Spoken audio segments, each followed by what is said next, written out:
Good day everyone, my name is Kylie Nicole Bisagong and I'm gonna tackle is all about state and sovereignty. So let's start. The modern state is considered to be a sovereign state. It has the following characteristic. So let's start first. It possesses supreme power all individual and association living within its territory. So, ang sinasabi dito ay ang pinakamataas na kapangyarihan ng isang estado sa teritoryo nito ay ang nangangahulugan na ito ay pinakamataas na otoridad na gumawa ng batas, pamahalaan at ipatupad ang mga batas ayon sa loob ng hangganan nito. Ito ay tumutukoy sa tao, organisasyon, na naninirahan sa loob ng teritoryo ng estado na nagpapalalim sa batas at otoridad nito. So, pangalawa is the laws of state supersede the rules of individual organizations in society. So, here naman is, ito ay isang pangunahing prinsipyo ng soberenya at kung paano gumana ang mga estado. Batas ng estado. So, ang mga batas na pinagtibay ng pamahalaan ng estado ay ang pinakamataas na anyo ng batas sa loob ng teritoryo nito.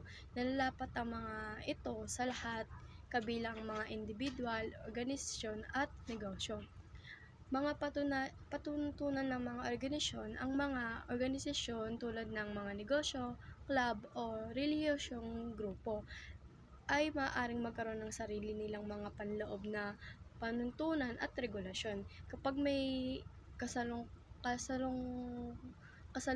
ang mga tuntunin ng estado at organisasyon, palaging inuuna ang batas estado. Tinitiyak nito ang pagkapare-pareho at pinipigilan ang mga organisasyon na kumilos sa loob ng legal na balangkas ng estado. So, next naman is state possess both internal and external sovereignty. So, first is internal sovereignty. Supers the right of the state to make and enforce laws within its territory. So, tama sila dito because internal sovereignty is a central principle of modern nation-state system, as it allows states to maintain control over their own affairs and provide for welfare of their citizens. So, next is external sovereignty. Refers to the recognition in internal law that a state has jurisdiction, authority over a territory. It means that the state is answerable for the jurisdiction in accordance with the rules of internal law. So, dito naman ay tumutukoy sa pagkilala sa international na batas. Ang mga isang estado ay mga eksklusibong jurisdiksyon at otoridad sa isang teritoryo.